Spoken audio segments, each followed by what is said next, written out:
What's up, everybody? My name is Jacob Hardison, and today we're going to show you how to set your sway bars.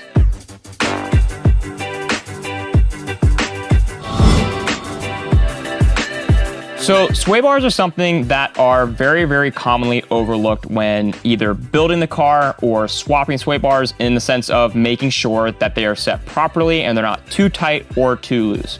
Sway bars, despite being a very thin bar on the car in comparison to everything else on the car, is a very important factor into how the car drives around the track. So it's very important to make sure that you set them properly so that way you get the best feeling car as you're out driving around. So today we're going to very quickly go over how to set up your sway bars. It's a super simple process, very straightforward. There's not many tools that you're going to need to be able to do this. So we'll go ahead, tell you what materials you need, and we'll get straight into it. Today's material list is pretty short. Some cars will need a .050 driver. Most all cars will use a 1.5. Some cars will use a 2.0. And then of course, we'll need the vehicle itself that we're setting the sway bar on, all of which can be found at adrenalinrcracing.com. So I went ahead and got my shocks taken off. That way you guys can see my full sway bar set up, and I got to move over to the setup table here. That way we don't have all of the shaky video.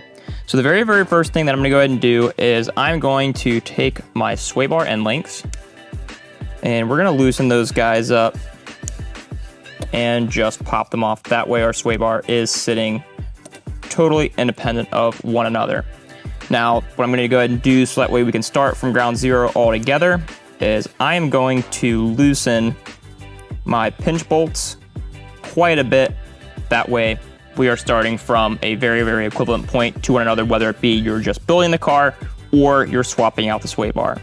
So the first thing that we are going to do before we set anything else is, you can see we've got these couple collars on the side. Some will have it on the sides, some will have it right in the center. And the goal here is to just get our number as centered as possible. Now mine is already done, but I will give you guys an explanation of how to do that. Basically what you're looking for is you want to get these as tight as possible, but you still want a little bit of movement. If you go too tight, you're going to have a bind, and then your sway bar isn't going to move at all. Once you have that set, then we are going to go ahead and we're going to lift up our sway bar, and I'm going to take one side and tighten it to the point where my sway bar sits up and doesn't move. And again, I'm only doing this on one side at a time. From here, I'm going to slowly loosen it until it drops like that. After it drops, you'll push it up again, and you see it's still a little bit sticky, so we'll give it a little bit more loose. See, it drops again, still sticky, and then you're just going to keep slowly loosening it until it drops nice and free. So you can see I'm nice and free there, and I'll do a double check on my slop there, and I've got just a little bit, so I know this side is all good to go. Next, we'll pop it up again. If I can get my driver in there, there we go.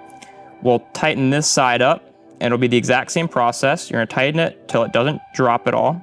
See it pick back up a little bit, still a little loose, and there we go.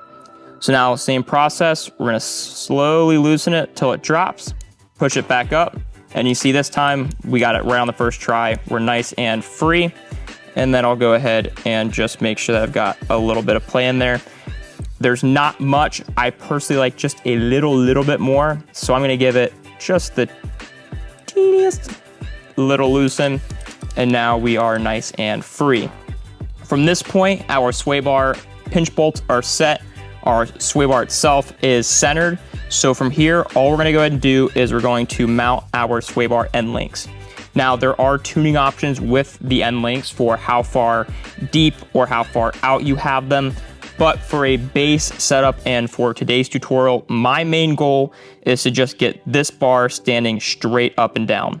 So all I'm going to go ahead and do is I will slide it back onto my sway bar. And all I'm going to do is I'm going to come to the side here, and I'm going to look at it. And I don't want to go too far and cause any sort of binding there. So I'm looking for my sway bar to be, or my sway bar end link, to be as straight up and down as possible without any sort of bind at all. That way, again, we have a nice free suspension. So what I'm gonna do is I'm gonna actually rotate our set screw towards me. You don't theoretically have to have the set screw in a certain location in the sense of its rotation around the sway bar. I like to have it facing out a little bit. That way I can get behind my shock and I have access to it without having to remove my shock, remove my camber links, whatever it may be. So now all I'm gonna go ahead and do is get my 1.5 driver in there. We'll tighten that up. And then all you're gonna do is match the exact same process to the other side. Slide it on there, rotate it to where you can have easy access. Make sure it's straight up and down. Tighten that bolt. And there it is. Your sway bar is nice and set. And you can see that when we pick up one side, the other side picks up with it. So we are all set to go here. And this is the exact same process on the rear.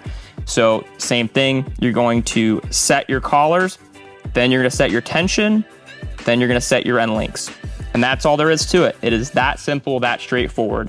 So I hope that this has been helpful for you guys. And next video, we'll do a let's talk and we'll go over how to, well, not how to, we're gonna talk about what all of the different sway bar settings do. That way you guys have all the information you need at the racetrack.